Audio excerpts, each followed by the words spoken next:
The morning of my mother's funeral dawned gray and misty over Boston, the kind of weather that made modern churches, with their glass walls, look like they were weeping. I stood before the mirror in the hotel room, carefully zipping up my dress. Black crepe minimal structure, no embellishments. To the untrained eye, it looked like something from a department store. To anyone who truly understood fashion, it was a $30,000 piece of wearable art. But my family had never truly understood anything about what I did. The church was already half full when I arrived, parking my 10-year-old Prius between James's leased BMW and Claire's borrowed Mercedes. Through the tall windows, I could see them already holding court, accepting condolences, like royalty receiving subjects. My father, Richard Hayes, stood near the altar, in his Tom Ford suit. The one from 2019 he thought no one would notice was outdated. "James?" My older brother kept checking his phone between handshakes, probably monitoring whatever financial disaster he was juggling at the bank this week. And Claire, my baby sister, posed near the flowers in a Valerie cocktail dress that cost more than most people's monthly rent. I slipped in through the side entrance, hoping to avoid the reception line, but Aunt Martha caught me immediately. "Oh, Audrey, darling," she cooed, her eyes doing that quick up and down scan that wealthy relatives perfect by age 40. "How are you holding up? And how's the little boutique?" "It's fine, Aunt Martha. Thank you for asking. You know," she leaned in conspiratorially, "my neighbor's daughter just opened a shop on Etsy doing quite well with handmade jewelry. Maybe you two should connect share tips." I smiled, the kind of smile I'd perfected over 15 years of family gatherings. "That's very thoughtful. I'll keep it in mind." The service itself was beautiful, if you like that sort of orchestrated grief. My mother would have hated it. The enormous floral arrangements, the string quartet, the pastor who'd met her exactly twice, droning on about her dedication to family. Mom had been dedicated to her craft, to the small boutique she'd run for 30 years, teaching women that elegance wasn't about labels, but about understanding who you were. It was during the reception afterward that things truly began. "There she is," Claire's voice carried across the church hall. She was surrounded by her usual quartet of followers, women who thought proximity to a C-list model made them influential. "Audrey, we were just talking about you." I approached with my coffee black, no sugar, served in the church's finest paper cups. "All good things, I hope." "Of course." Her smile was sharp as her contoured cheekbones. "I was just telling Vivian how brave you are keeping Mom's little shop running, though, honestly." She lowered her voice to a stage whisper. "Wouldn't it be easier to just work retail? I mean, Nordstrom has excellent benefits." Vivian, whose husband had just filed for bankruptcy but didn't know I knew, nodded sympathetically. "There's no shame in a steady paycheck, Audrey. My daughter started at Macy's and worked her way up to department manager." "I'll keep that in mind," I said, taking a sip of truly terrible coffee. That's when Claire delivered the blow she'd clearly been rehearsing. "I just can't believe you wore that to Mom's funeral." She gestured at my dress with her manicured nails, gel tips I noticed, not the acrylics she used to afford. "I mean, I get it, times are tough for you, but couldn't you have at least tried? Mom deserved better than off the rack." The quartet tittered appropriately. James appeared at Claire's shoulder, ever the opportunist when it came to family pile-ons. "Hey, Audie," he said, using the childhood nickname I'd specifically asked him to stop using when I turned 30. "Listen, if you need to borrow money for something appropriate next time, just ask. We're family." "How generous," I murmured, noting the stress lines around his eyes that his concealer couldn't quite hide. "I'll remember that." "The offer stands for the shop, too." He continued, warming to his role as successful older brother. "I could probably get you a small business loan. The rates would be brutal given your situation, but it might keep you afloat a few more months." My situation. Don't overwhelm her. Dad finally joined our little circle, playing the patriarch, even as I noticed his cufflinks were replicas of the Cartier ones he'd sold 6 months ago. "Audrey is doing fine with her hobby. Your mother left her that space free and clear. Sometimes that's enough for some people." Some people. As if I were a different species content with less ambitious for nothing. "She's not doing that badly," Claire conceded with false generosity.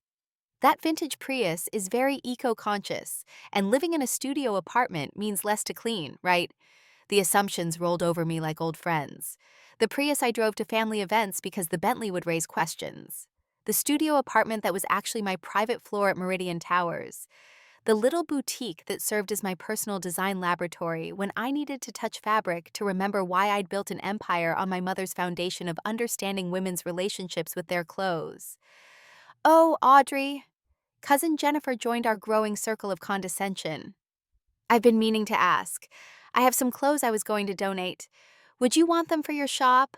They're barely worn, mostly designer. Well, designer-ish, Banana Republic and Ann Taylor. Good brands. That's very thoughtful, I said, my smile never wavering. The reception continued in this vein for another hour. Each relative, each family friend found a way to offer help, advice, or barely concealed pity. They discussed vacation homes I couldn't afford while I owned properties in 12 countries. They suggested career changes while I employed 8,000 people. They offered to introduce me to their investment advisors while my portfolio could buy and sell theirs 100 times over. And through it all, Claire continued her performance as the successful sister, generous with her condescension, quick with her barbs about my appearance, my choices, my stubborn refusal to face reality. Standing there in the church where my mother had taught Sunday school, surrounded by people who thought they knew my worth down to the dollar, I made a decision. Not out of anger. I'd long since moved past that. Not even out of hurt. Their opinions had stopped mattering years ago. But out of a cold, clear recognition that sometimes the kindest thing you can do for people is show them exactly who they are when the masks come off. My phone buzzed. A message from Samantha about the Valerie contract renewal. Perfect timing.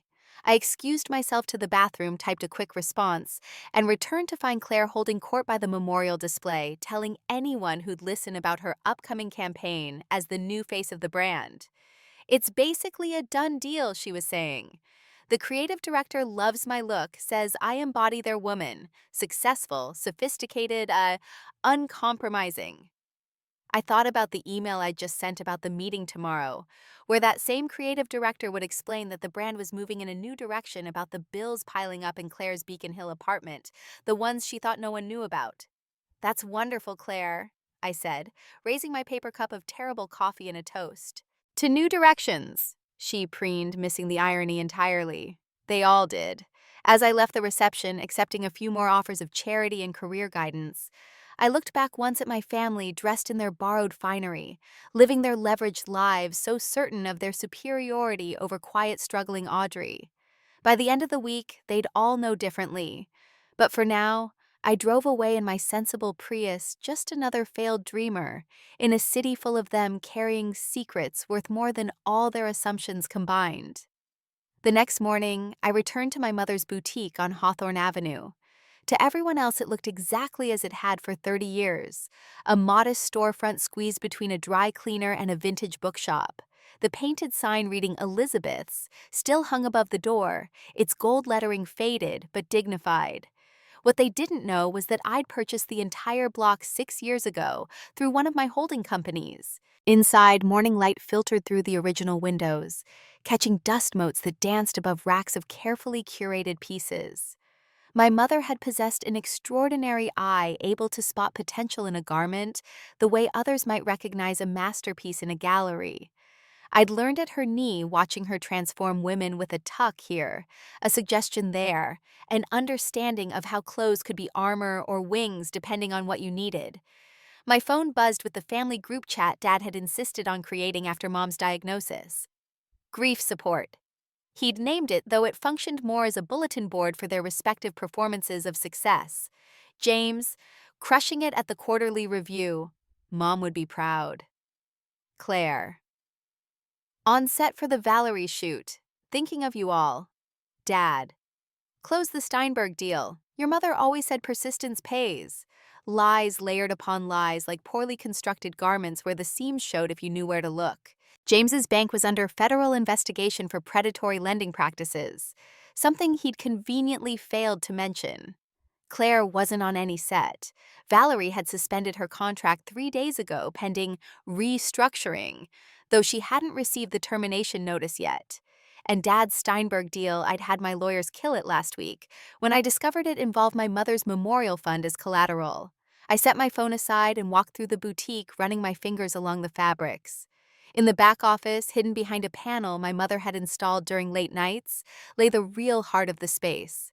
My first design studio where Audrey Hayes' atelier had been born 15 years ago, while my family thought I was playing shopkeeper.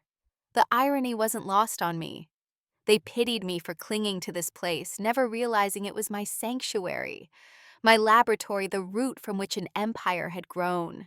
Every major collection began here in this 12 by 15-foot room, with its ancient Singer sewing machine, and walls covered in my mother's careful notes about construction and drape.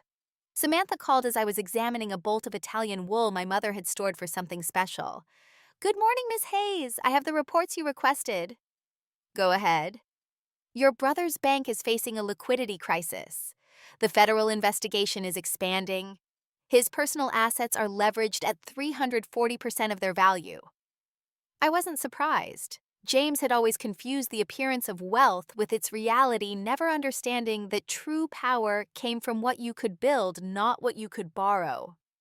"Your father's real estate holdings are in foreclosure proceedings on 3 properties. He's been using creative financing to hide the losses, but the house of cards is collapsing. Estimated timeline 6 to 8 weeks before it becomes public. And Claire, living on credit cards that are maxed out. Her apartment lease ends next month and she doesn't have the funds for renewal. The Valerie termination will be official tomorrow. No other agencies are showing interest." I closed my eyes, seeing my baby sister at 5 parading around in Mom's heels, declaring she'd be famous someday. She'd gotten her wish in a way. Instagram famous, which in Boston counted for something until the bills came due. "There's more," Samantha continued. "They've been approaching your business contacts. James reached out to Nathaniel Chen at Chen Industries about a family investment opportunity. Claire contacted 3 of your brand ambassadors, suggesting they could get her a friends and family discount on purchases. Your father has been name-dropping you to potential investors, implying a connection to Hayes Group, without saying it outright." Now that was interesting. They'd spent years dismissing my work. And yet, when desperate, they tried to trade on a connection they didn't even know they had. "Send me the full files," I instructed, and move forward with the plans we discussed. After ending the call, I spent another hour in the boutique cataloging pieces for donation to fashion students. My mother would have wanted that. As I worked, memories surfaced. Claire at 16 sneering at my decision to skip college for playing with clothes. James at his MBA graduation joking that at least one Hayes child had ambition. Dad just last year suggesting I sell the boutique and do something real with my life. The afternoon brought unexpected visitors. 3 women from the funeral yesterday, Claire's quartet minus their queen, stood uncertainly at the door. "Is this a bad time?" Vivian asked, her Botox preventing much expression, but her voice carrying genuine concern. "Not at all. How can I help you?" They exchanged glances. "We wanted to apologize for yesterday." "Claire can be enthusiastic," I supplied diplomatically. "Cruel," Vivian corrected. "And we went along with it. Your mother was always kind to us, and we disrespected her memory by treating you that way." I studied them. 3 women clinging to relevance in a city that worshipped youth surrounding themselves with people like Claire, who made them feel connected to something desirable. They weren't bad people, just lost ones. "Would you like some tea?" They stayed for an hour, marveling at the boutique's hidden treasures, sharing stories about my mother I'd never heard. Vivian, it turned out, had been dressed by my mother for her wedding 30 years ago. "She made me feel like Grace Kelly," Vivian said, touching a vintage scarf reverently. "Not just beautiful, but significant, like I mattered." That was my mother's gift. Seeing people really seeing them and reflecting their best selves back through fabric and form. It was the principle I'd built Hayes Group on, though scaled to a global level. After they left pressing cards into my hand and insisting on lunch. "When you're ready." I locked up and drove to my real office, not to the executive floors at Meridian that would come later, but to the design studio in the Arts District where my senior team was waiting. "Show me the numbers," I said, settling into the conference room. The presentations rolled past. Quarterly earnings up 18%. The Asian expansion ahead of schedule. 3 potential acquisitions in Europe. But my mind kept drifting to family, to the elaborate fictions they'd constructed about their lives and mine. "The Valerie situation," my VP of brand management said carefully. "Do we proceed with the termination?" I thought of Claire's sneer, her casual cruelty, her assumption that I was somehow less than. But I also remembered her at 7 crying because someone at school had called her ugly, and how I'd spent hours teaching her to braid her hair into a crown, telling her she was a queen. "Proceed," I said quietly, "but include the standard transition package. She'll need it." My team knew better than to question the generosity. They didn't know Claire was my sister. I'd kept my family entirely separate from my business life. To them, she was just another model whose behavior had become a liability to the brand. That evening, I stood on my private terrace at Meridian Towers, looking out over the city lights. Somewhere out there, my family was maintaining their facades, unaware that the foundations were already crumbling. James would discover the federal audit tomorrow. Dad would receive the foreclosure notices by the end of the week. And Claire would wake to an email that would shatter her carefully curated image. I could stop it all with a few phone calls, wire transfers to cover their debts, a word to the right people to make their problems disappear. It would be easy, cost me barely a fraction of what I'd earned last quarter alone. But that would require them seeing me, really seeing me. And in 20 years, they'd never manage that. I was the daughter who'd inherited mom's hobby, the sister content with simple things, the family member they could pity to feel better about themselves. My phone rang an unknown number, but I recognized the prefix. The federal building downtown. "Ms. Hayes, this is Agent Davies with the FBI's Financial Crimes Division. We understand you might have information relevant to our investigation into Western Pacific Bank." James's bank, where he'd so proudly become regional manager, never questioning why they'd promoted him so quickly, never wondering if his last name and perceived connections had played a role. "I might," I said carefully. "What specifically are you investigating?" As Agent Davies outlined their case, fraud, predatory lending, money laundering, I realized my brother wasn't just arrogant, he was complicit. The family tragedy I'd been orchestrating might be a mercy compared to what was coming for him legally. "We'd appreciate your cooperation," Agent Davies concluded. "Send me the formal request," I said. "I'll have my lawyers review it." After hanging up, I poured myself a glass of wine, a 1982 Chateau Lafite I'd been saving for a special occasion. Perhaps this qualified. My family's illusions weren't just crumbling, they were about to explode. And at the center of it all, they'd find me. Not the Audrey they'd invented, poor, struggling, pitiable, but the real one.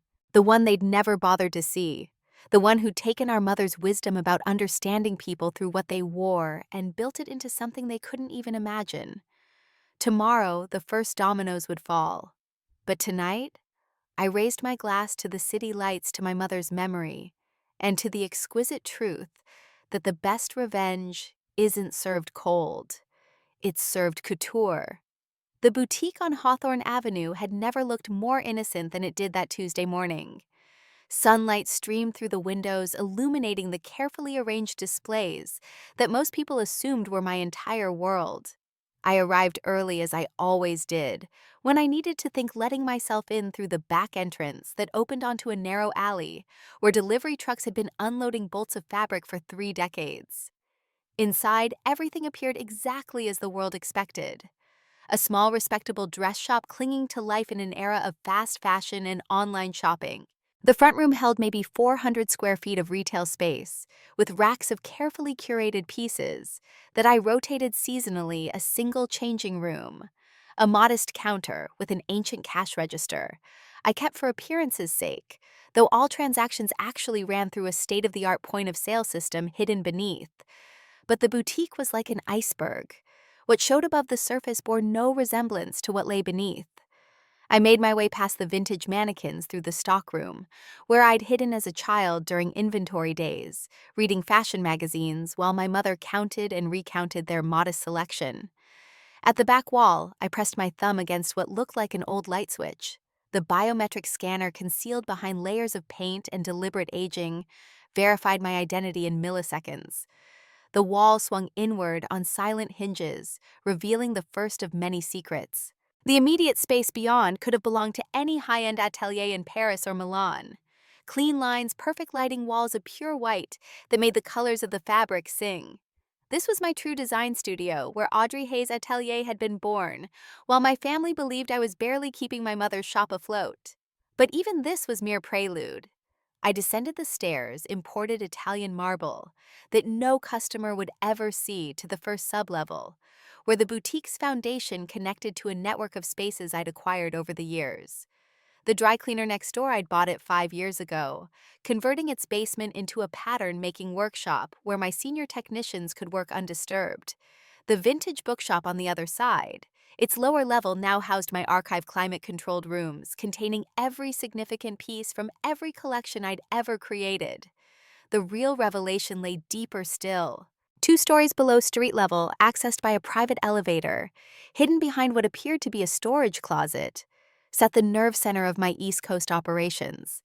The space opened into a design floor that spanned the entire block, 40,000 square feet of creative workspace, invisible to the world above.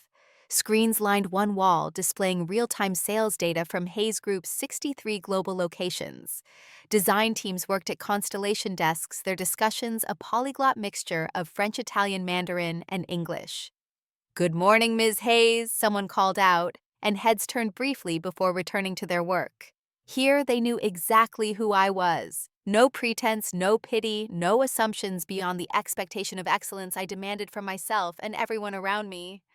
I made my way to the central command station where Samantha waited with the morning reports. Multiple screens showed footage from the previous day's funeral facial recognition software, analyzing the attendees cross-referencing with financial databases I shouldn't have had access to, but did. "Your predictions were accurate," Samantha said without preamble. "Your brother accessed his emergency accounts last night. He's trying to move money offshore." "Too late for that," I murmured, watching the transaction flags appear on screen. "The FBI will have frozen his assets by now." "Your father has scheduled meetings with 3 private lenders today. All specialize in distressed assets. They'll turn him down. I've already had conversations with their risk assessment teams." Samantha's expression didn't change. Very little surprised her anymore. "And Miss Claire?" I pulled up the termination notice that had gone out at 6 a.m. Eastern Time, clean professional sighting. Strategic realignment of brand ambassadors. The kind of corporate speak that meant nothing and everything. She'll receive it when she wakes up, probably around noon if her patterns hold. The irony wasn't lost on me that I could predict my sister's sleep schedule from her social media activity. But she had no idea what I did with my days. To them, I opened the boutique at 10, helped the occasional customer closed at 6, went home to my studio apartment, and repeated the cycle. The mundane life of a failed creative. They'd never asked why the boutique's lights sometimes stayed on all night. Never wondered about the delivery trucks that came and went at odd hours. Never noticed that the local customers who occasionally stopped by wore Louboutins and carried Hermes bags that cost more than most cars. A notification flashed on my personal screen. The Wall Street Journal wanted a quote about Hayes Group's upcoming expansion into sustainable luxury. I typed a quick response under my corporate identity, E. Hayes, the reclusive designer whose gender-neutral initial had let the press assume whatever they wanted for years. Most thought I was a man. The few who'd gotten close to the truth had been redirected by my PR team's carefully crafted mythology about a designer who preferred to let the work speak for itself. "Ma'am," one of my junior designers approached hesitantly. "The fabric samples from Lake Como have arrived. Should we review them upstairs? Bring them to Studio 3, I instructed, and pull the mood boards for next season's collection." The morning progressed in this dual rhythm, the public face of a struggling boutique owner above the reality of a fashion empire below. I reviewed samples that would become dresses selling for tens of thousands, approved marketing campaigns that would run in 30 countries, signed off on store renovations for our flagship locations in Tokyo and London. Between tasks, I monitored my family's unraveling through the feeds. James had discovered the FBI freeze on his accounts when his mortgage payment bounced. The panic in his text messages to our father was palpable, even through the sterile interface of data mining. "Dad, something's wrong. They're saying I'm under investigation. This has to be a mistake." Richard Hayes's response was typically self-absorbed. "Handle it. I have my own problems right now." And Claire. She'd gone silent after receiving the termination notice, but her credit card activity told its own story. 3 declined charges at her usual breakfast spot, a failed attempt to book a panic session with her therapist, an Uber ride to our father's house in Beacon Hill. They were converging, drawn together by crisis, as they'd never been by success. The family that had stood apart at my mother's funeral, each isolated in their bubble of perceived superiority, would huddle together now in shared desperation.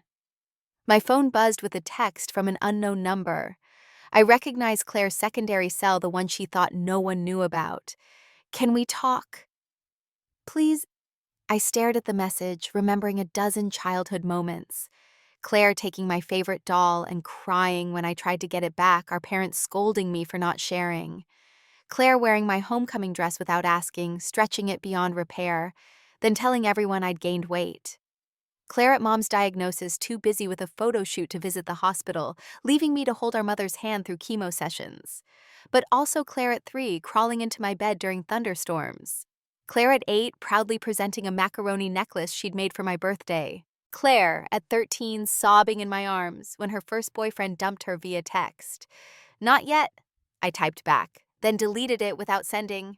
Let her wonder, let her feel for once the uncertainty of being deemed unworthy of response. "Ms. Hayes?" Samantha appeared at my elbow. "The Times wants to know if you'll comment on the rumors about Hayes Group acquiring Valerie." I smiled, the first genuine expression of pleasure I'd felt all week. "Tell them we don't comment on speculation." And the truth? We closed the deal an hour ago. Valerie, the brand whose campaigns my sister had fronted for 2 years, whose creative director she claimed to have wrapped around her finger. As of this morning, it was my latest acquisition, purchased through a shell company they'd never traced back to me until I wanted them to. The afternoon brought an unexpected visitor through the security feeds. I watched my father's Mercedes pull up outside the boutique. He sat in the driver's seat for a full 5 minutes, pride warring with desperation on his face. Finally, he emerged, checking his reflection in the window before entering. I met him upstairs, playing the role he expected. Audrey, in a simple cardigan and slacks, organizing inventory, looking up with mild surprise when the door chimed. "Dad, I wasn't expecting you." "Audrey." He glanced around his real estate developer's eye, automatically calculating square footage and rent ratios. "The place looks the same." "Consistency is important to our customers," I said mildly. "Can I get you some tea?" He waved the offer away, his Rolex catching the light, one of the few genuine pieces he had left. "I'll be direct. I'm in a bit of a situation. Temporary cash flow issue. These things happen in business." "Of course. I was wondering if you might have any savings you could spare, as a loan naturally with interest." I tilted my head, playing dumb. "How much do you need?" 200,000 should cover it. 200,000, a rounding error in my world. But to him, salvation. I could picture the calculations in his head. Surely even Audrey with her pathetic little shop must have saved something over the years. "I wish I could help," I said slowly. "But the boutique barely breaks even. You know that." His face tightened. "Surely you have something set aside. Your mother must have left you." "She left me the shop," I interrupted gently, "which, as you've pointed out many times, is more burden than asset." He stood abruptly, anger flashing across his features before he controlled it. "I see. Well, I suppose I shouldn't have expected. Never mind." At the door, he paused. "Your brother's in trouble. Real trouble. The FBI came to his house this morning." "I'm sorry to hear that." "And Claire, she lost the Valerie contract. She's talking about moving back home." "That must be difficult for everyone." He stared at me, and for a moment I thought he might actually see me. See the careful neutrality that revealed nothing. See the boutique that was so much more than it appeared. See the daughter he'd dismissed for 20 years. But the moment passed. His shoulders slumped as he left the weight of his crumbling empire visible in every step. I returned to my underground office, where screens showed the ripple effects of the day's events. Valerie's stock price adjusting to news of the acquisition. James's bank under emergency audit. My father's latest loan application already flagged for rejection. And through it all, the boutique above continued its charade. A quaint little shop on a forgotten street, holding the memories of a woman who'd understood that true elegance came from knowing exactly who you were. My mother had built her modest dream here. I'd built an empire beneath it, invisible to those who'd never bothered to look deeper than the surface. Soon enough, they'd all understand. But for now, I was content to remain what they'd always believed me to be. Poor, struggling Audrey playing dress-up while the real world passed her by. The joke, as always, was on them. The Meridian Tower pierced the Boston skyline like a needle through silk. 42 floors of glass and steel that caught the morning sun and threw it back in sheets of gold. Most people knew it as prime commercial real estate home, to law firms, tech startups, and financial consultancies.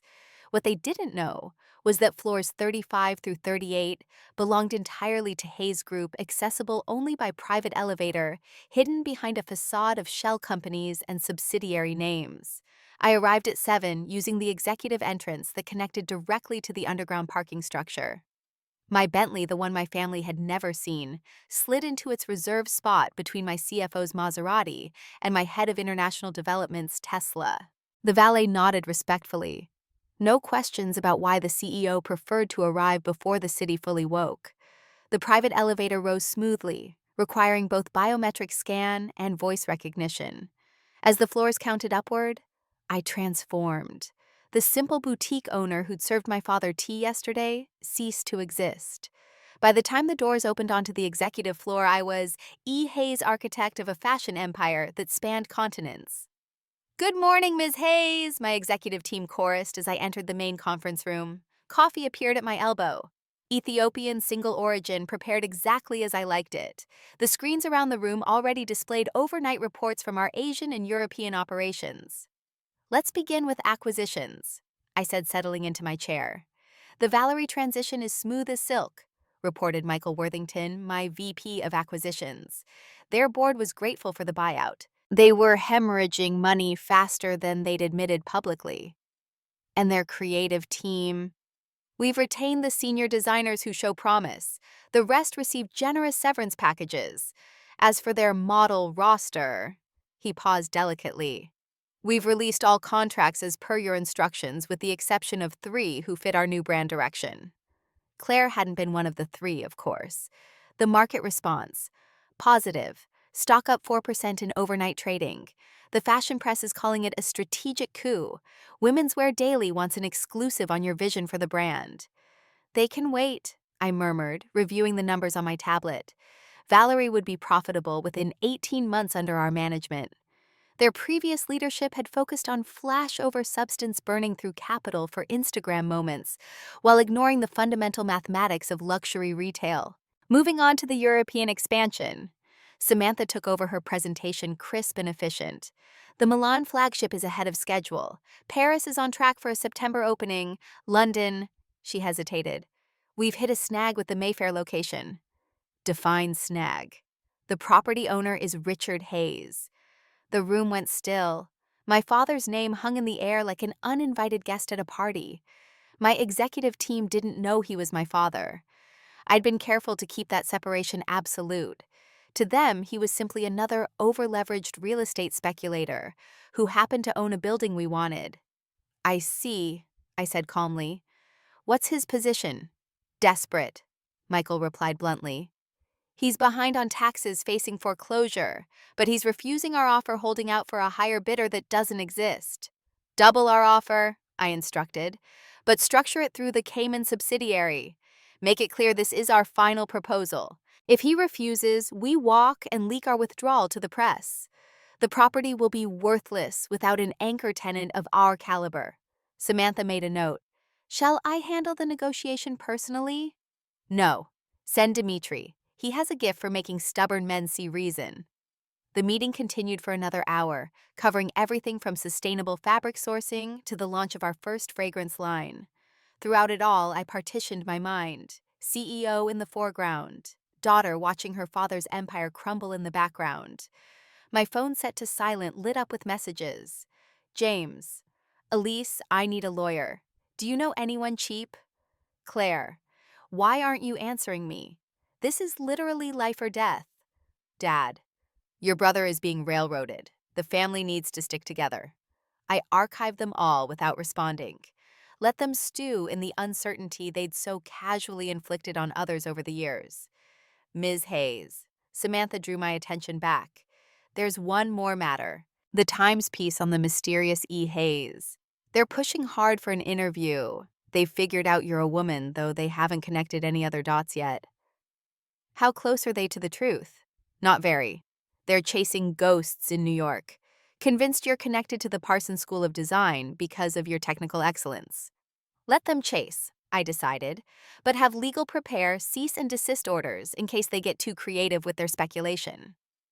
After the meeting, I retreated to my private office, a corner suite with views stretching from downtown to the harbor. The space reflected nothing of my public persona.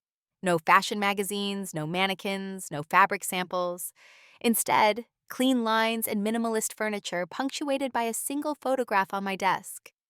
My mother in her boutique circa 1995, teaching a younger me how to read the grain of silk. I worked steadily through the morning approving budgets that would have made my father weep, authorizing expansions that would position Hayes Group as a dominant force in luxury retail for the next decade.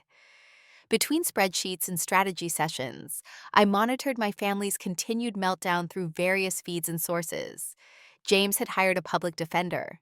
The FBI had seized his computers that morning, finding what my forensic accountants had discovered months ago, evidence of his participation in the bank's predatory lending schemes. He hadn't just been complicit. He'd been enthusiastic, earning bonuses for targeting vulnerable communities, with loans designed to fail. My brother, who'd mocked my bleeding heart concern for ethical business practices, was about to learn what happened when karma came calling with a federal warrant. Around noon, something interesting appeared on my security feed. Claire stood outside the Meridian building, staring up at its imposing height. She wore oversized sunglasses and a baseball cap, the universal disguise of the formerly famous. Her poised shoulders, hunched arms wrapped around herself, spoke of someone gathering courage. "Samantha," I called through the intercom. "We're about to have a visitor. When she asks for E. Hayes, tell her I'm unavailable, but have security keep an eye on her." Understood. I watched Claire enter the main lobby, approach the information desk, gesticulate with increasing frustration. The receptionist, following protocol, politely declined to confirm whether E. Hayes was even in the building. Claire's shoulders sagged as she turned away. Then she stopped, pulled out her phone. A moment later, my personal cell rang. "Audrey, it's me. I'm downtown for a meeting. Want to grab lunch?" The lie came so easily to her. No mention of her terminated contract, her maxed credit cards, her desperate attempt to meet the mysterious E. Hayes, who'd just acquired the brand she'd pinned her future on. "I'm at the boutique," I lied just as smoothly. "Inventory day." "Oh," the disappointment in her voice was palpable. "Maybe dinner then. I really need to talk to you." "I'll let you know." I hung up and watched her exit the building, defeat in every line of her body. She had no idea her big sister had been 50 feet above her, close enough to help, but choosing not to. The afternoon brought a surprise. Our Tokyo office reported unusual activity. Someone was trying to hack into our systems, specifically targeting information about company ownership. "It's amateur hour," reported our head of cybersecurity via video link. "But they're persistent. The attacks are coming from multiple IPs, all traced back to southern Massachusetts."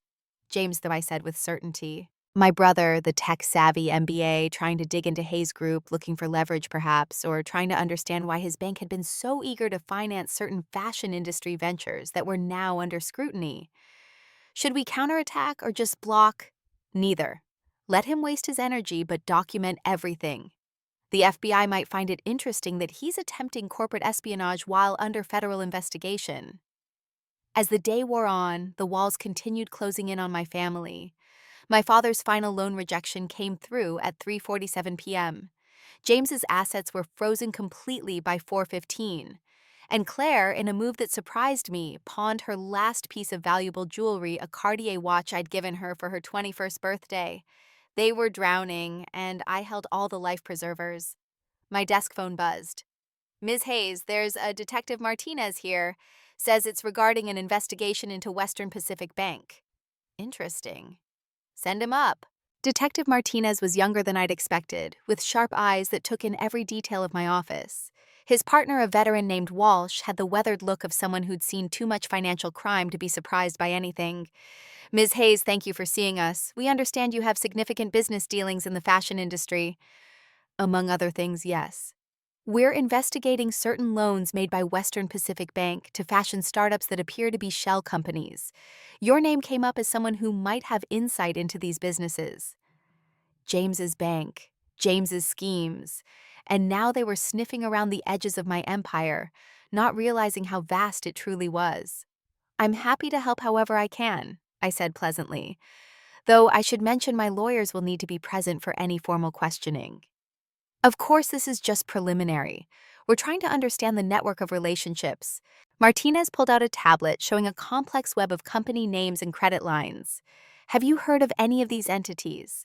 I recognized half of them. Legitimate businesses James's bank had preyed upon, promising easy credit before crushing them with hidden fees and impossible terms. Two had been potential acquisition targets for Hayes Group before the bank destroyed them. A few, I admitted. Tragic what happened to some of these companies. Predatory lending at its worst. Walsh leaned forward. You seem well informed about their practices. It's my business to understand the market. When promising brands suddenly fail, I pay attention to why. Did you know James Hayes was instrumental in structuring these loans? There it was, the test. Did I know James Hayes? Would I admit the connection? I've heard the name, I said evenly. I believe he was quite proud of his innovative lending strategies. At least that's what he called them at industry events. But both detectives made notes. They asked a few more questions, dancing around the edges of what they really wanted to know. Whether I had inside information, whether I'd been complicit or victimized, whether I could be a witness or a target. After they left, I stood at my window watching the city prepare for another perfect Boston sunset. My family was out there somewhere scrambling for solutions to problems they'd created. They'd call me again tonight, I knew. Beg for help from the one person they'd always dismissed as irrelevant. And I'd answer, eventually. But first they needed to understand the full weight of their assumptions, the cost of their casual cruelty, the price of never looking beyond the surface. The boutique owner they pitied was about to reveal herself as the architect of their destruction. And unlike them, I'd built my empire on foundations that couldn't crumble. Quality, ethics, and the radical idea that people should be seen for who they truly were. The sunset painted the sky in shades of revenge, beautiful and terrible in equal measure. Tomorrow, the real revelations would begin. But tonight, I had an empire to run. Wednesday arrived wrapped in marine layer, the kind of morning where the city seemed to exist in soft focus until the sun burned through. I woke to a symphony of notifications, my family's desperation reaching crescendo. James. They froze everything, everything. Can't even buy gas. Claire. Lost the apartment, have 48 hours to move, please call me. Dad. Emergency family meeting tonight. Your childhood home, 8 p.m. We need you. The childhood home he'd remortgaged 3 times. The one now facing foreclosure because he'd gambled it on yet another development deal that existed only in his imagination. I dressed carefully, another one of my own designs, disguised as department store mediocrity. The genius was in the cut, the way the fabric moved details invisible to anyone who didn't understand that true luxury whispered rather than screamed. By 8 a.m., I was back at the boutique, but not alone. Samantha waited with a small team ready to transform the space for what was coming. The lawyers have prepared everything, she reported, handing me a leather portfolio. The documentation is irrefutable. And the timing. Your father has a meeting with his last potential investor at 2 p.m. When that falls through, and he'll be completely out of options. Perfect. What about the press? The Wall Street Journal goes live with the Hayes Group profile at 4 p.m. Eastern. They still haven't connected you to the family, but they've confirmed E. Hayes is female under 40 and based in Boston. I smiled. They're getting warm. We spent the morning orchestrating the final moves. Every piece had to fall precisely. Too early, and the impact would dissipate. Too late, and my family might find alternative solutions, though, given their spectacular talent for self-destruction. That seemed unlikely. Around 11 a.m., Vivian Chen appeared at the boutique door.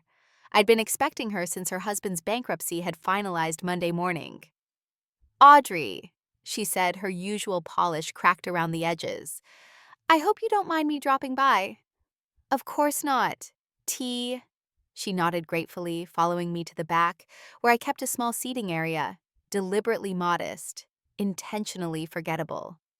I wanted to apologize again, she began. And also, I have a confession. I know who you are. I kept my expression neutral, pouring oolong into delicate cups.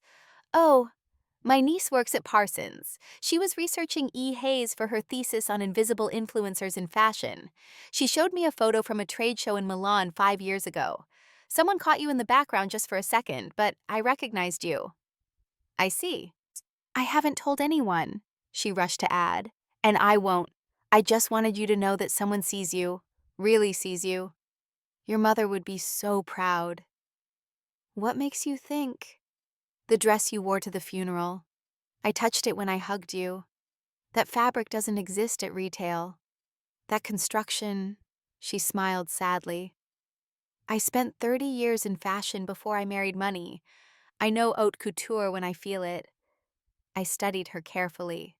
Vivian stripped of her social armor, reduced to honesty by circumstance. What do you want? Nothing. That's what I came to say. I want nothing from you. I just needed someone to know that not everyone in your life has been blind. After she left, pressing my hand with surprising warmth, I felt an unexpected crack in my carefully maintained composure. One person had seen through the facade. One person had looked beyond the surface. It was more than my family had managed in 20 years. The afternoon accelerated through various feeds. I watched my father's meeting implode. The investor, someone I'd had Dmitry warn off yesterday, didn't even show. Dad sat in the restaurant for an hour, pride keeping him at the table long after hope had fled. James's situation worsened by the hour. The FBI had expanded their investigation, finding threads connecting him to a dozen other schemes. His lawyer, the public defender he'd scorned as barely qualified, had advised him to consider a plea deal, and Claire had spent the morning dragging suitcases to a storage unit. Her Instagram stories notably absent for the first time in years. At 3:47 p.m., I received the call I'd been expecting. Audrey. My father's voice held a tremor I'd never heard before.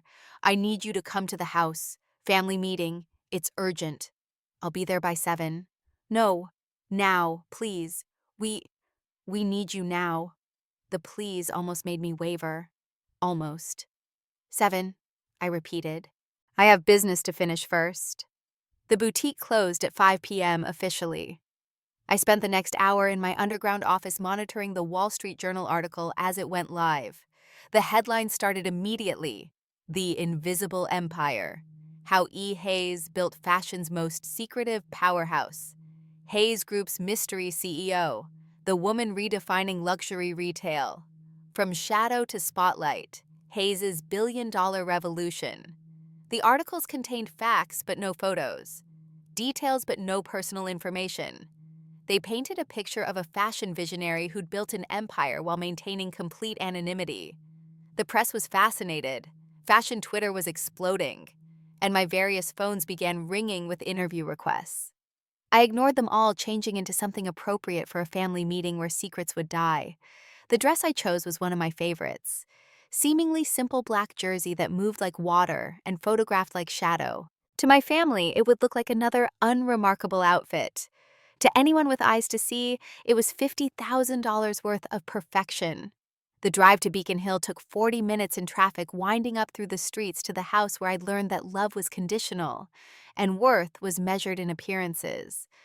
The Georgian townhouse stood lit like a beacon, every window blazing as if light could ward off the darkness closing in. I parked the Prius between James's impounded Mercedes, now bearing a bright yellow boot, and Claire's abandoned Porsche. The family tableau captured in automotive dysfunction. Claire answered the door, mascara smudged, designer clothes wrinkled from stress. Thank God you're here. Maybe you can talk sense into them. Inside, the house echoed with the hollow sound of lives built on credit. The furniture remained for now, but I could see the gaps where artwork had been sold, the pale rectangles on walls marking disappeared investments. James sat hunched on the white leather sofa, laptop open, frantically typing, still trying to hack into systems that would forever elude him. Dad stood by the windows, staring out at the city lights as if they held answers. She's here, Claire announced unnecessarily.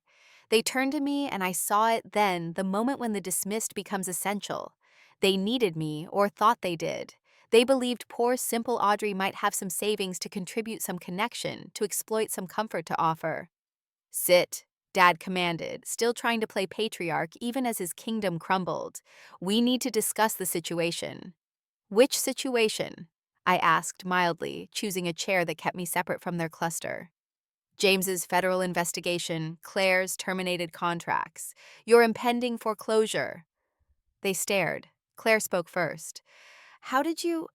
I read the news. James's bank has been headline fodder for days. Claire, your Instagram stories about new beginnings weren't exactly subtle. And Dad, you've been shopping for loans at every institution in the city. People talk. Then you understand why we need to come together, Dad said, switching to his salesman voice. Families support each other through difficult times. Do they? I must have missed that lesson. James looked up from his laptop, anger flashing. This isn't the time for your victim complex, Audie. We have real problems. Yes, you do. I smiled pleasantly. Federal investigation, possible prison time, financial ruin, social disgrace. Very real problems indeed. Which is why we need to liquidate everything possible. Dad continued, ignoring the tension. Including your mother's boutique, I found a buyer willing to pay cash. Quick closing. It won't solve everything, but it's a start. There it was. The boutique I'd kept running, the space I'd honored, the foundation of everything I'd built. They wanted to sell it for scrap. No. The word dropped into silence. Audrey, be reasonable, Claire pleaded. It's just a building. Mom's gone. Keeping it won't bring her back. The boutique stays. James slammed his laptop shut. You don't get to make that decision. We all inherit it equally. 3 against 1. Actually, I said, pulling out the leather portfolio Samantha had prepared, that's not accurate. Mom left the boutique to me alone. She also left me power of attorney over any family business decisions. It's all here notarized and filed 3 years ago when she updated her will. I set the documents on the coffee table, watched their faces change as they read. She didn't trust you, I continued conversationally. Isn't that interesting? Even then, she knew you'd try to sell off her legacy the moment opportunity arose. This is fake, James snarled. You forged these. Feel free to have them authenticated. May I suggest Martindale and Associates? Wait, they were your bank's law firm currently under investigation for fraud. Perhaps someone else. Dad picked up the papers with shaking hands. This gives you control of her entire estate, not just the boutique. Yes, including the investment account you didn't know existed. The one she built by being careful with money while you were all being careless. The one currently worth, I pretended to think. Well enough to matter. How much? Claire whispered. More than the quick cash you'd get from selling the boutique. Less than what you need to solve your problems. They exchanged glances, calculations running behind their eyes. How much could they extract from me? How much guilt could they leverage? There's something else you should know, I said, standing. The Hayes Group article that published today, The Mysterious E. Hayes. Everyone's talking about the woman who built a fashion empire worth $2.9 billion. I paused at the door, looking back at their expectant faces. Surprise! The silence that followed my revelation had weight like the pause between lightning and thunder. I watched their faces cycle through confusion, disbelief, and that particular brand of fury that comes from realizing you've been profoundly, catastrophically wrong. That's impossible, James said finally, his MBA brain trying to process. E. Hayes is, the Wall Street Journal said, a fashion revolutionary, a business genius, the most successful female entrepreneur no one's heard of. Yes, I supplied helpfully. That's me. Hello. Claire's phone clattered to the floor. She didn't pick it up. You're lying. You have that stupid boutique. You live in a studio apartment. You drive a Prius. I have multiple cars. I have multiple homes. I have multiple lives. Apparently, since none of you ever bothered to look beyond the one you'd assigned me. My father found his voice, and predictably it was angry. If this is true, and it's not, it can't be, then you've been lying to us for years, watching us struggle while you sat on billions. Interesting perspective, I mused. Tell me, when exactly did you struggle? When you were mocking my life choices at Christmas dinner? When you were offering me retail job suggestions at Mom's funeral. When you were trying to sell her boutique out from under me 5 minutes ago. We're family, he roared, the sound echoing off his empty walls. Are we? Because I remember asking for a $10,000 loan 8 years ago to expand the boutique. You laughed, said I needed to face reality and stop playing dress up. That was different. I remember Claire borrowing my designs for a fashion show in college, claiming them as her own, then telling everyone I was jealous when I objected. I was young. I remember James accessing my credit without permission, running up charges, then convincing you both I was financially irresponsible when I complained. That's not how it happened, isn't it? I pulled out my phone, scrolled through saved messages. Would you like me to read the family group chat from 2 years ago? The one where you all discussed whether my mental health issues were why I couldn't succeed like normal people. They went pale. They'd forgotten that digital receipts last forever. But none of that matters now. I continued, putting the phone away. What matters is that you need help, and I'm the only one who can provide it. The irony is rather delicious, don't you think? So help us, Dad said bluntly. If you're so rich, so successful, help your family. Why? The simple question seemed to break something in Claire. She started crying ugly, genuine sobs that ruined what was left of her makeup. Because we're sorry. Okay. We're sorry we treated you badly. We're sorry we didn't believe in you. Is that what you want to hear? No, I said gently. Because you're not sorry, you're desperate. There's a difference. My phone rang. Samantha. I answered it on speaker. Yes, Ms. Hayes. I apologize for interrupting. The Times is holding on line 1. The Journal wants a follow-up quote, and your 8 p.m. conference call with Tokyo is confirmed. Also, the Valerie board is requesting an emergency meeting about the brand's new direction. Tell the Times no comment. Give the Journal the prepared statement about maintaining focus on quality over publicity. I'll take Tokyo from the car and schedule Valerie for tomorrow afternoon. Yes, ma'am. Oh, and the forensic accountants found those offshore accounts you asked about. Sending the report now. Excellent. Thank you, Samantha. I hung up to find my family staring at me like I'd grown a second head. That was real, James said slowly. That was all real. Every word. I checked my watch. Now I have a conference call in 12 minutes that will affect the livelihoods of about 3,000 employees in Japan. So let's make this quick. Dad, you're going to lose the house. There's no saving it. You've leveraged it beyond recovery. James, you're going to prison. Maybe minimum security if you cooperate fully. The FBI has enough to convict you twice over. And Claire, you're unemployable in modeling. Your reputation for difficult behavior has spread through every agency that matters. But, I continued, holding up a hand to stop their protests, I can help mitigate the damage. Dad, I'll buy the house through a trust. Let you live here as a renter below market rate, but you'll need to downsize your lifestyle dramatically. James, I'll provide a lawyer, a good one, who might get you probation instead of jail time, but you'll have to tell the truth about everything. And Claire, there's an entry-level position at one of my subsidiaries, not modeling. Marketing assistant, minimum wage to start. You'll work your way up like everyone else. That's humiliating, Claire whispered. That's opportunity. More than you offered me when I needed it. Why would you help at all? James asked suspiciously. After everything. I thought of my mother teaching me to hem skirts in the back of the boutique, telling me that elegance wasn't about what you wore, but how you treated people when you didn't have to be kind. Because Mom would want me to. Because despite everything, you're still my family. And because I can afford to be generous in ways you never could. The dig landed. They flinched collectively. There are conditions, I added. Complete honesty with authorities. No more lies about your situations. No using my name or connection for any purpose. And you'll each write a letter, a real letter, acknowledging how you treated me and apologizing not to me to Mom's memory.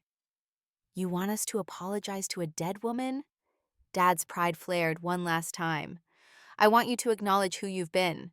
Maybe that'll help you become better people. Or maybe not. Either way, those are my terms. My phone buzzed. Time for the Tokyo call. You have 24 hours to decide, I said, heading for the door. Samantha will contact you with details if you accept. If not, best of luck. I'm sure your combined intelligence and charm will see you through." "Wait," Claire called. "Is it true about Valerie? Did you really buy the company that just fired me?" I paused at the threshold. "Yes. Your final campaign photos were beautiful, by the way. You photograph well when you're not sneering.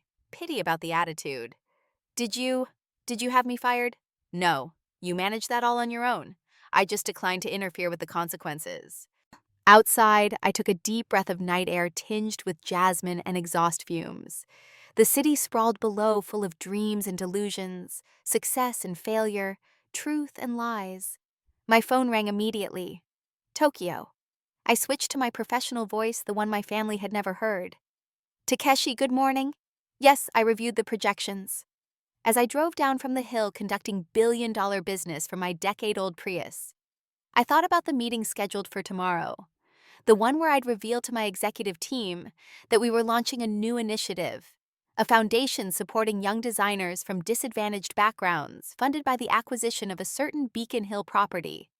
My family would never know that their childhood home would become a force for good, incubating the dreams of people like I'd once been. People dismissed by their families, underestimated by society, but burning with the kind of ambition that builds empires from boutique foundations.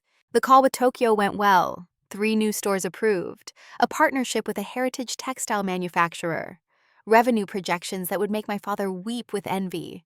Throughout it all, I kept thinking about my mother's hands, patient and steady, teaching me that the strongest seams were often invisible. By the time I reached my real home, the penthouse my family had never seen, the city lights looked like a circuit board, all connection and possibility. Somewhere in those lights, my family was making decisions that would reshape their lives. They'd accept my terms. I knew it.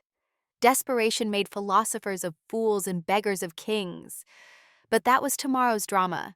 Tonight, I had an empire to run, a legacy to honor, and the quiet satisfaction of knowing that sometimes the best revenge isn't served cold or hot or even couture. Sometimes it's served with grace, with boundaries, and with the kind of success that speaks louder than any words ever could.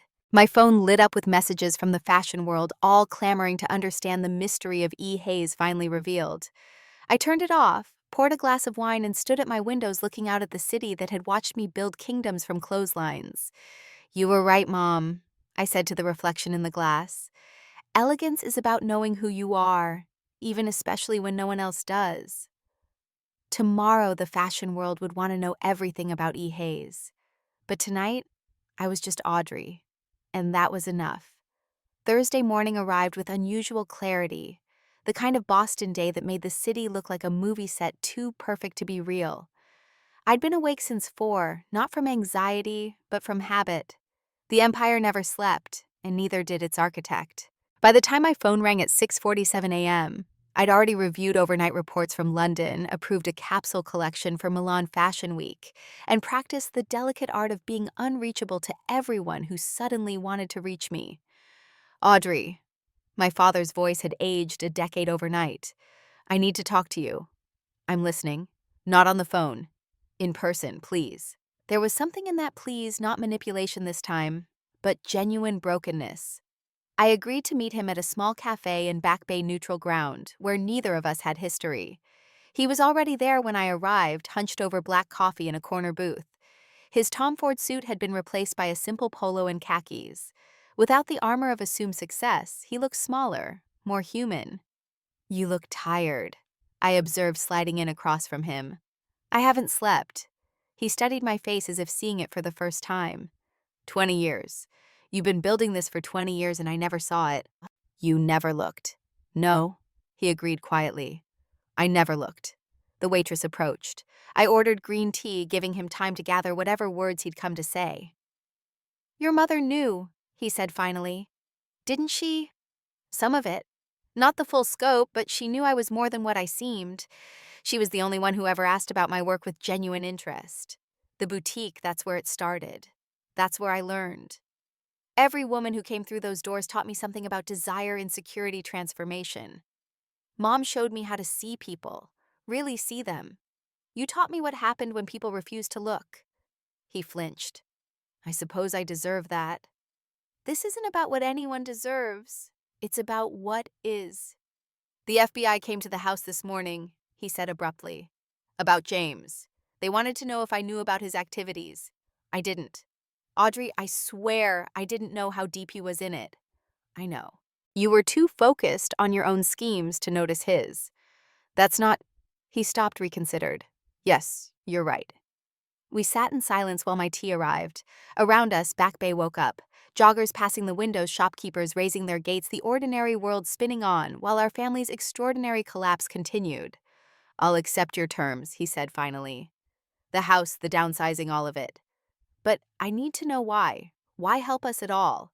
We've been... He struggled for words. We've been horrible to you. Yes, you have. So why... I thought about how to explain 20 years of watching my family from the shadows, loving them despite their casual cruelty, building an empire they couldn't see while they pitied the life they'd imagined for me. Because power isn't about what you can destroy, I said finally. It's about what you choose to preserve. Mom taught me that. You all forgot it, but I never did. His eyes filled with tears. He was too proud to let fall. She would have been proud of you. She was proud of me. The difference is she told me, sis. Another silence, heavier this time. Finally, he asked, what happens now? Now you learn to live within your means. You'll have a roof over your head and a chance to start over. That's more than most people get when they lose everything. And James Clare. James called his public defender this morning. He's going to cooperate fully with the FBI. It's his only chance at avoiding significant jail time. Claire, I paused, having received her text an hour ago. Claire is struggling, but she sent her letter, the one apologizing to Mom's memory. It was honest. She always was the most like you, he said, surprising me. Stubborn, determined. She just pointed it in the wrong directions. We all choose our directions. Yes, he agreed. We do. His phone buzzed. The real estate agent, probably. Or another creditor. The vultures were circling now that blood was in the water. He declined the call. There's something else, he said. Something I need to tell you about Mom's last days. When she was in hospice, she talked about you constantly. Not about James's big promotion or Claire's modeling contracts. You. She kept saying, wait until you see what Audrey becomes. Just wait. The words hit unexpectedly hard. I'd visited her every day during those final weeks, holding her hand, while she drifted in and out of consciousness. I hadn't known she'd been defending me to them even then. We thought it was the morphine, he continued. Delirium. But she was lucid. She knew exactly what she was saying. She knew what you were building, and she was trying to tell us. We just wouldn't listen. No, I said softly. You wouldn't. He reached across the table, not quite touching my hand, but gesturing toward it. I'm listening now. Too late, but I'm listening. My phone vibrated. Samantha with a message that made me smile despite everything. The Times wants to know if you'll comment on being called fashion's best-kept secret. Also, your 10 a.m. with the Valerie board has been moved to 9:30. I have to go, I said, standing. There's a company to run.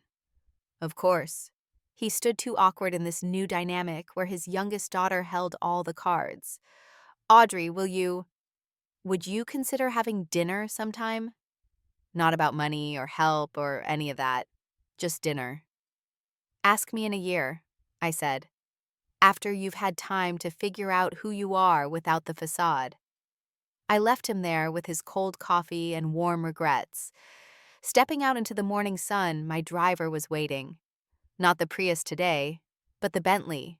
I had a board to face a brand, to restructure an empire, to expand. But first I stopped at the boutique. It was early, not yet open, but I had keys that had worn smooth from 20 years of use. Inside, everything waited in perfect stillness. The racks of carefully chosen pieces. The chairs where women had sat while my mother pinned their hems. The mirror that had reflected 1,000 transformations. In the back office, I found what I was looking for. Mom's notebook from her last year, filled with sketches and observations. On the final page, in handwriting that showed her weakness, she'd written, Audrey understands that fashion isn't about clothes. It's about becoming who you're meant to be. The others will see it someday.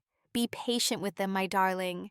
Not everyone can see past the surface, but that doesn't mean they can't learn. I touched the words gently, then closed the notebook. She'd known. Of course she'd known. She'd seen me building in the shadows and loved me enough to let me do it my way at my pace without the weight of family expectations or interference. My phone rang. Samantha again. The Valerie board is arriving early. They seem anxious. They should be. They're about to learn what happens when you mistake surface for substance. I'll be there in 20. As I locked the boutique and walked to my car, I thought about Claire, somewhere in the city, trying to reconcile the sister she'd mocked with the CEO who declined to save her career. About James sitting with federal prosecutors, learning that actions have consequences and that daddy's money can't erase them. About my father, alone with his coffee and his regrets, finally seeing past the surface 20 years too late. They'd all learned to look deeper now. They had no choice. The comfortable blindness of privilege was a luxury they could no longer afford. But that was their journey. Mine led elsewhere to boardrooms where I'd reshape an industry, to workshops where young designers would learn that vision mattered more than pedigree to a future my mother had seen, even when I was still finding my way. The Bentley pulled smoothly into traffic, carrying me toward the revelations that would reshape Valerie, the brand that had built part of its image on my sister's beautiful empty facade. They'd learned today what Hayes Group already knew, that true elegance came from authenticity, that lasting success required substance, that the most powerful transformations happened when you finally saw past the surface to what lay beneath. My phone buzzed with messages from the fashion world, the financial press, the 1,000 people who suddenly needed to know E. Hayes. I silenced it all. They could wait. The empire wasn't built on being available to everyone who finally decided you mattered. It was built on knowing when to be visible and when to vanish, when to speak, and when to let silence say everything. Today I would speak. Tomorrow, who knew? But one thing was certain. The view from the top was spectacular, especially when you climbed there in shoes everyone assumed were made for smaller journeys. The city blurred past the windows full of dreamers and schemers all trying to make it in a town that ate ambition for breakfast. I smiled, thinking of my mother's words. Fashion isn't about clothes. It's about becoming who you're meant to be. I'd become exactly that. And now, finally, everyone could see it, even the ones who'd never bothered to look. The Valerie board meeting had just concluded, leaving 11 shell-shocked executives trying to comprehend how their luxury brand had been hemorrhaging money while projecting success. I'd shown them the numbers, the real ones, not the fantasy figures their previous CEO had been peddling. They'd left understanding that E. Hayes didn't acquire companies to coddle them, but to transform them into something worthy of the Hayes Group portfolio. It was 2:15 p.m. when I finally opened the message I'd been avoiding all morning. Claire's text, sent at 3:00 a.m., was raw in a way I'd never seen from her. I can't sleep. Keep thinking about what you said about Mom knowing. I threw up when I realized you were at every one of her chemo appointments while I was at Fashion Week. I'm not asking for forgiveness. Just wanted you to know I finally see it. All of it. The joke was never on you. I stared at the words, remembering my sister at 5:10:15, always reaching for something shiny, never noticing the solid ground beneath her feet. Maybe there was hope for her yet. Maybe. Samantha knocked, entering with an expression I'd learned meant unexpected complications. James Hayes is here. I set down my phone. Here. In the building, in the lobby. Security has him contained, but he's insistent. Says he'll wait all day if necessary. I considered options. Having him escorted out would be simple. But James, desperate enough to show up here, was James who'd perhaps finally hit bottom. Bring him up. Conference room 3. The one with reinforced glass and excellent security. I wasn't completely naive about cornered animals. 20 minutes later, my brother sat across from me, and I barely recognized him. The designer stubble was gone, replaced by hollow cheeks. The confident swagger had evaporated, leaving someone who looked disturbingly like our father, had that morning broken and bewildered by his own choices. They're going to indict me, he said without preamble. Multiple counts. The lawyer says I'm looking at 5 to 10 years if I don't cooperate. And if you do cooperate, 2 years, maybe 18 months with good behavior. He laughed bitterly. Good behavior. Like I know what that looks like. Why are you here, James? He pulled out a folder thick with documents. I started going through everything last night, building my defense, trying to understand how deep I was in, and I found these. I opened the folder. Transaction records, emails, internal memos, all documenting loans made to fashion startups over the past 3 years. I targeted them because of you, he said quietly. Not you specifically. I didn't know about all this. He gestured vaguely at the executive floor. But I knew fashion was growing, knew there were designers desperate for capital. So I created products targeting them. Predatory products. I scanned the names, recognizing several. Miranda Wu. She had a promising accessories line. Had, past tense. We destroyed her. 30% interest compounding daily hidden in the fine print. She lost everything. David Esperanza. I remember his work from the fashion incubator, James said evenly. He killed himself 6 months back after we seized his gear, his inventory, even his notebooks. Everything was collateral. The list went on. Dreams destroyed, talents, wasted creative spirits crushed under the weight of impossible debt. All because my brother had seen an opportunity to exploit hope. So you want what absolution I can't give you that? No. He met my eyes for perhaps the first time in years. I want to make it right. Or as right as it can be made. I have some money hidden not from you.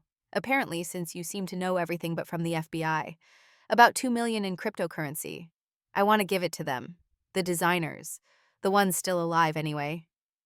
That's not enough to rebuild what you destroyed. I know, but it's what I have. He slumped in his chair. Did you know Mom tried to teach me to sew once I was maybe 12? Said understanding construction would help me in business someday. I laughed at her. Said I'd hire people for that kind of work. I remember. You said creative work was for people who couldn't do real business. Yeah. He stared at his hands. Turns out I couldn't do real business either. Just theft with extra steps. I studied my brother, this stranger who shared my DNA but had never shared my values. He'd hit bottom, but was it enough? Would it stick? I'll make you a deal, I said finally. You transfer that cryptocurrency to a trust I'll establish. I'll match it dollar for dollar. We'll use it to create a fund for designers who've been victims of predatory lending. Not just yours, the entire industry's. You'll serve on the board using your knowledge of these schemes to help others avoid them. You'll do this for 10 years minimum, regardless of your legal situation. Why would you trust me with that? I don't. That's why there will be oversight transparency requirements and immediate removal if you backslide. But you know how these predators think because you were one. That knowledge properly directed could help people. He was quiet for a long moment. 10 years is a long time. You destroyed careers that took longer than that to build. 10 years is generous. Fair. He pulled out his phone. I'll transfer the funds now before I lose my nerve or the FBI finds them. While he worked, I thought about redemption's second chances, the distance between who we were and who we could become. My mother had believed in transformation. It was the heart of her business, helping women see themselves differently. Could it work on character as well as appearance? Done, James said, showing me the confirmation. $2, $147,000 and change. Everything I had hidden. The paperwork for the fund will be ready tomorrow. Samantha will send it to your lawyer. He stood to leave, then paused. That night at Dad's house when you revealed everything, I hacked into your systems afterward. Or tried to. I know. We let you think you were getting somewhere to see what you were after. Of course you did. He almost smiled. Your security is incredible. Military-grade encryption, AI-driven threat detection. How long have you been at this level? Since before you got your MBA. And we never knew. We sat at Christmas dinners mocking your little boutique while you were running a global empire. We're idiots. No, I corrected. You were cruel. There's a difference. Idiots can't help themselves. You all chose not to see me. Yeah, he agreed. We did. After he left, I stood at the windows looking out at the city. 3 members of my family had now made their pilgrimages, each arriving at truth from different angles. Dad broken by failure. Claire shocked by revelation. James hammered by consequences, each seeing me clearly for the first time. 20 years too late. My phone rang. A number I didn't recognize, though the area code was local. Is this Audrey Hayes? The voice was professional. Careful. This is Patricia Williams from the Times. We're running a profile on E. Hayes. And we've discovered some interesting connections. I'm wondering if you'd care to comment on the relationship between Hayes Group and your family's recent difficulties. So the press had connected the dots. It was inevitable, really. Too many public records, too many ways to trace the truth once they knew where to look. No comment, I said pleasantly. But thank you for your interest, Ms. Williams. Our sources indicate that you've been running Hayes Group for 15 years while your family believed you were struggling. That's quite a story. The public would be fascinated. I'm sure they would. Have a lovely day. I hung up and immediately called Samantha. The Times has the family connection. Prepare the crisis communication team. Already on it. Legal suggests we get ahead of it. Control the narrative. No. Let them publish. The truth isn't a crisis. That evening, I returned to the boutique one more time. Tomorrow, the story would break. The carefully maintained separation between Audrey and E. Hayes would collapse. The fashion world would dissect every interaction, every family slight, every moment of willful blindness.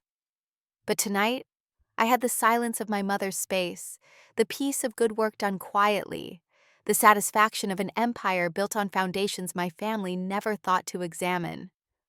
The phone rang again. This time I answered. Audrey, Claire's voice tentative. I know you probably don't want to talk to me. What is it, Claire?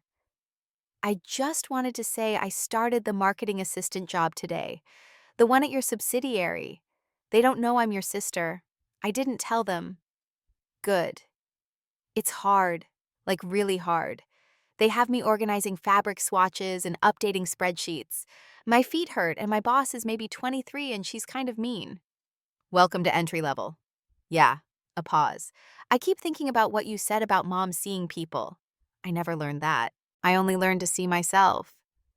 It's a skill that can be developed. Do you think? Her voice cracked.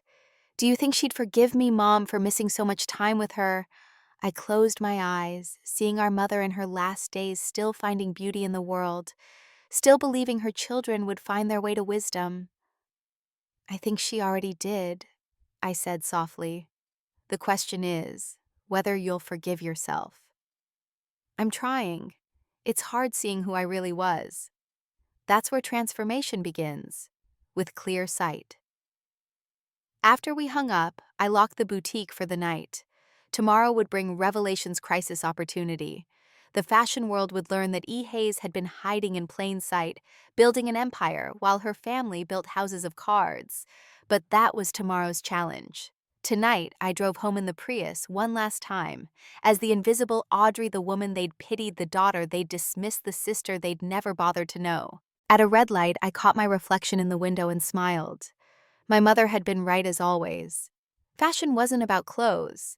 It was about becoming who you were meant to be. And sometimes that becoming required others to finally see what had been there all along. Friday dawned with the kind of media frenzy I'd anticipated, but never quite experienced firsthand. The Times article had dropped at midnight. The Invisible Heiress, How E. Hayes Built a Billion-Dollar Empire, while her family mocked her thrift store aesthetic. They'd done their homework. Photos from family gatherings where I stood in the background. Quotes from society pages where my family discussed their less fortunate relative.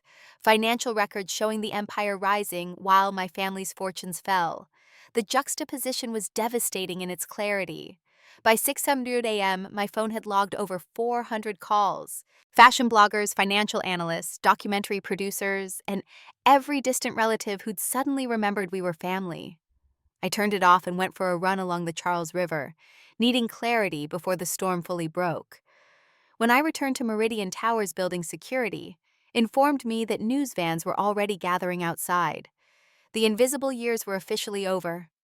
Your father is in the lobby, the head of security added quietly. He's been here since 5. Says it's urgent. I found him sitting in the same chair where countless fashion executives had waited to pitch their dreams to Hayes Group. He looked smaller somehow, diminished by the marble and glass that spoke of power he'd never achieved. The article, he said without preamble, they made us look like monsters. No, I corrected, joining him in the seating area. They reported facts. How you look is a reflection of how you behaved. They quoted things from private conversations from family dinners. How did they? Social media dad. Claire live streamed half our family gatherings. James posted constantly about his banking success while mocking retail workers. You gave interviews to society magazines about your real estate empire, while mentioning your daughter in fashion retail with barely concealed disdain. It's all public record. He absorbed this aging before my eyes. The phone hasn't stopped. Former friends' business associates all calling to express shock to distance themselves. One actually said he'd always suspected you were special, and we were fools. Historical revision. People love aligning themselves with success after the fact. Audrey. He leaned forward, desperate. This is destroying us. Claire can't leave her apartment photographers everywhere. James's lawyer says this publicity makes a plea deal harder. And no one will return my calls. What did you expect, that I would build this quietly forever? That the truth wouldn't eventually surface? I expected. He stopped shaking his head. I don't know what I expected, not this. Not my daughter protecting us while we diminished me, dismissed me, mocked me for choosing passion over perception. Yes, the word came out raw. All of that. My phone buzzed with a text from Samantha. Emergency board meeting in 30. The Tokyo partners are thrilled with the publicity. Milan wants to accelerate the flagship opening. And Anna Wintour's office called. The business didn't stop for family drama. It never had. I need to go, I told my father. There's a company to run. Of course. He stood slowly. I just wanted to say the house. You don't have to buy it. I'll let it go. Start fresh somewhere smaller. It's time I faced reality. The offer stands. You need stability to rebuild. Despite everything, he repeated. That's more than we deserve. I left him in the lobby and took the express elevator to the executive floor. The usual quiet professionalism had been replaced by electric energy. Assistants fielded calls. The PR team worked multiple screens, and my senior staff waited in the main conference room with barely contained excitement. The numbers, Michael announced as I entered, are extraordinary. Web traffic up 3,000%, social media engagement through the roof, and sales. He actually grinned. Up 47% since midnight. The fashion world loves a reveal, added our CMO. Especially one with this much drama. We're trending globally. I took my seat at the head of the table. Good. Now let's talk about what actually matters. The foundation launches today as planned. Yes, Samantha confirmed. The Miranda Wu Recovery Fund, supported by the James Hayes Restitution Trust. First grants available Monday. Double the initial funding, I decided. This attention brings responsibility. Every designer destroyed by predatory lending should know there's hope for rebuilding. The Times wants a follow-up, our PR director said carefully. An exclusive interview on the record. Your choice of journalist. No, let the work speak. With respect, she pressed. The story is out there now. We can shape it or let others define it. She had a point. I thought of Mom always teaching me that presentation mattered not for vanity, but for clarity of purpose. One interview, print only. Patricia Williams at the Times. She did the research. She gets the exclusive. But we talk about the future, not the past. The foundation, the expansion, the vision for sustainable luxury. My family is off limits. Understood. The meeting continued, covering everything from security protocols my anonymity had provided protection I'd now lost to accelerated expansion plans. The reveal had created opportunity, and Hayes Group would capitalize on it. Afterward, I found myself in my office, staring at the city through floor-to-ceiling windows. My personal phone, the one only family knew, showed 17 missed calls from Claire, 3 from James, and a single voicemail from a number I recognized as my Aunt Martha's. I played it on speaker. Audrey, darling, I just wanted to say, I'm sorry, we all are.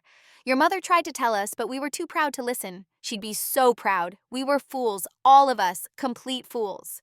Delete. The desk phone buzzed. "Ms. Hayes, Claire Hayes is in the lobby. She says she's your sister." I'd wondered when this would come. "Security knows to expect her. Send her up." Claire arrived looking like she'd dressed in the dark, mismatched designer pieces that screamed panic rather than style. Her face, usually perfectly contoured, showed signs of crying and sleepless nights. "Your office is... This is..." She turned in a slow circle, taking in the space that proclaimed power in every line. "This is really yours." "Yes. I've been in this building before. For go-sees when I was starting out.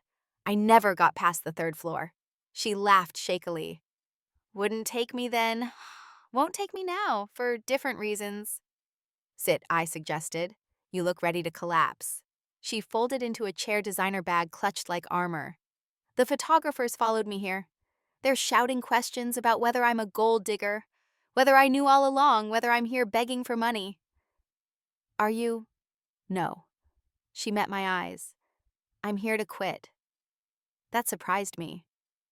"You've been at the marketing job for exactly 1 day. And I'm terrible at it. I don't understand spreadsheets. I can't remember product codes.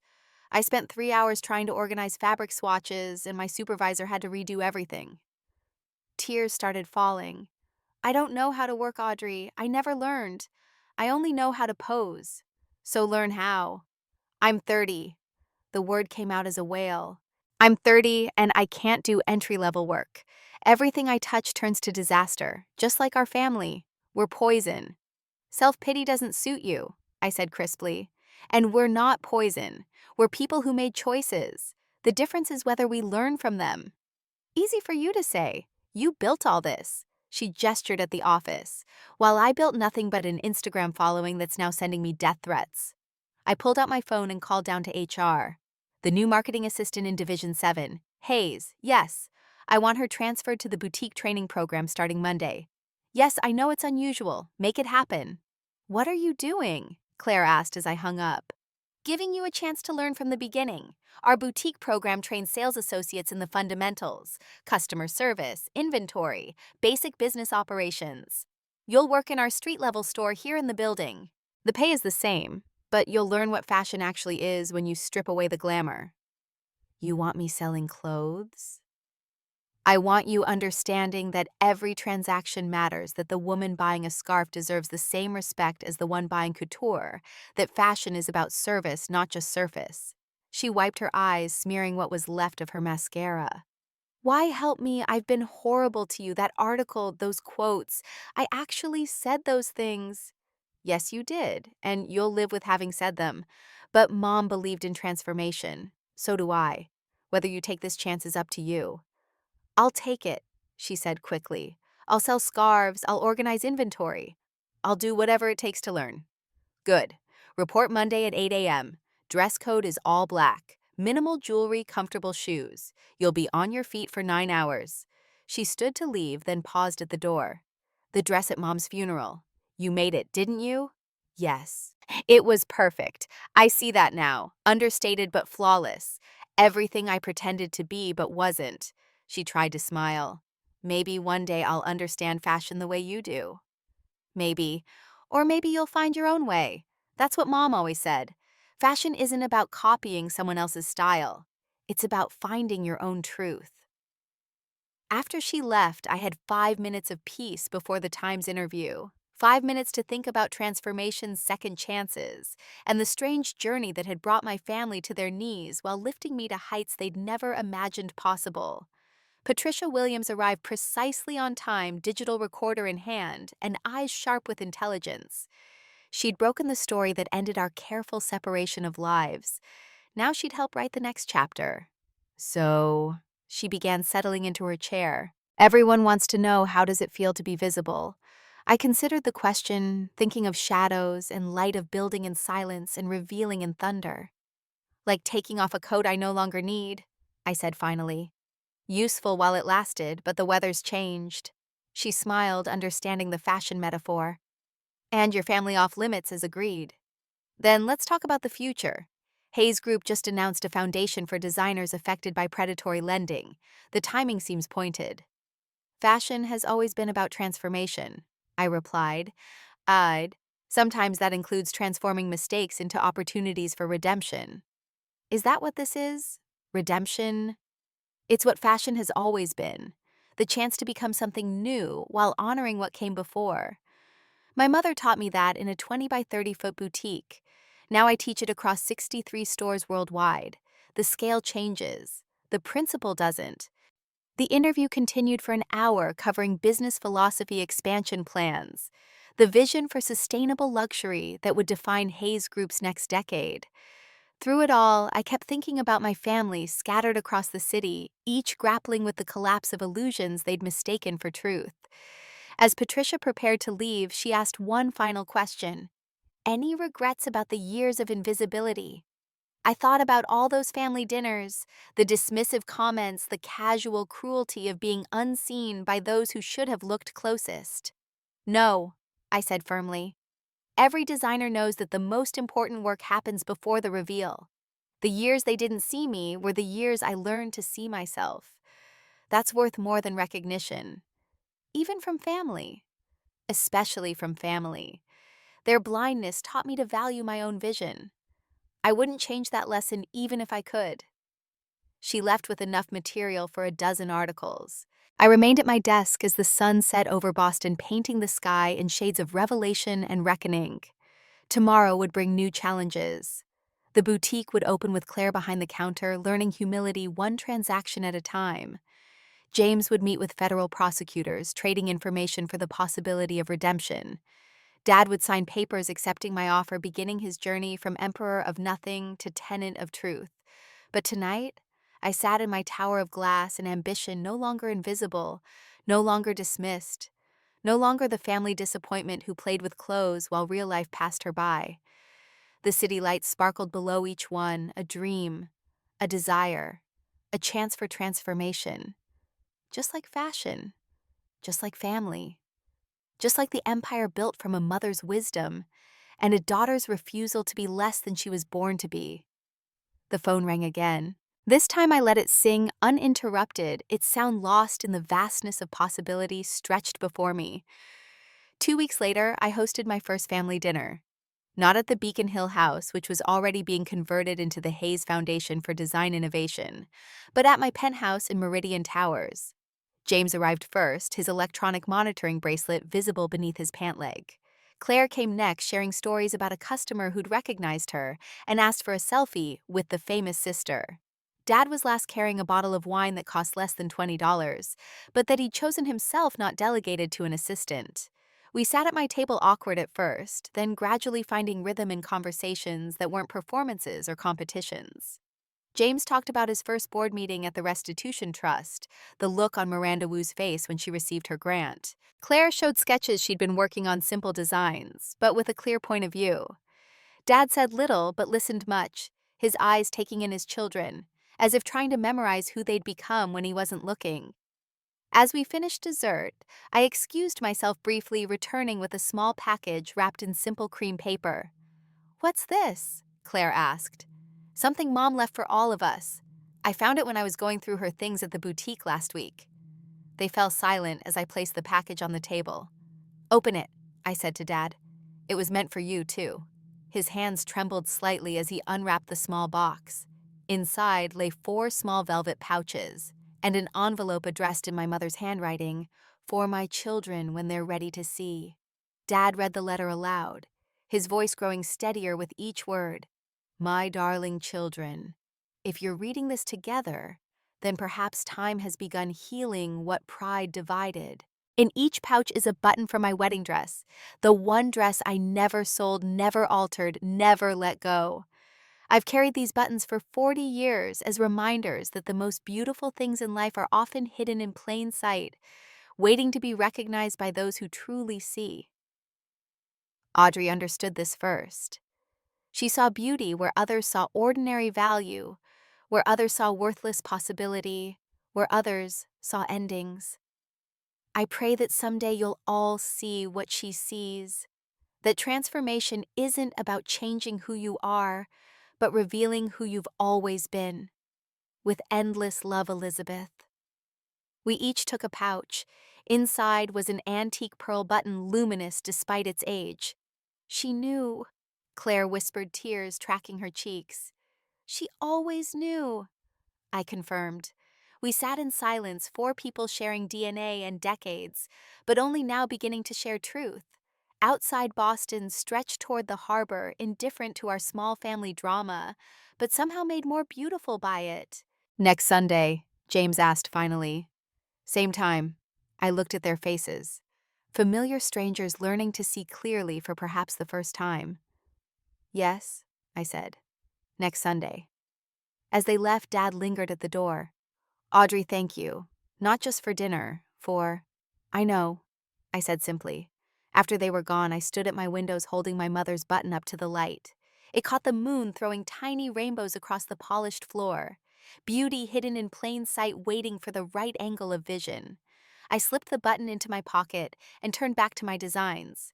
Tomorrow would bring new challenges, new opportunities, new chances to transform fabric into statement business, into legacy family, into something real. The empire would continue growing, the boutique would continue teaching, and we would continue learning to see each other clearly, without the distortion of assumptions or the blindness of pride. In the end, perhaps that was the greatest design of all, not the clothes that graced runways or the stores that spanned continents, but the deliberate reconstruction of what it meant to be family, a seam at a time, a truth at a time, until something beautiful emerged from what had once been merely scraps of potential. The city spread before me like an endless bolt of fabric waiting to be shaped into something magnificent. I picked up my sketchbook and began to draw my mother's pearl button catching the light beside me. Fashion isn't about clothes. It's about becoming who you're meant to be. And sometimes with patience and clear vision, it's about helping others become who they're meant to be too. That was the real legacy of Elizabeth's boutique. Not the empire that had grown from it, but the understanding that true transformation requires someone to see you, really see you for exactly who you are. And sometimes that someone has to be yourself.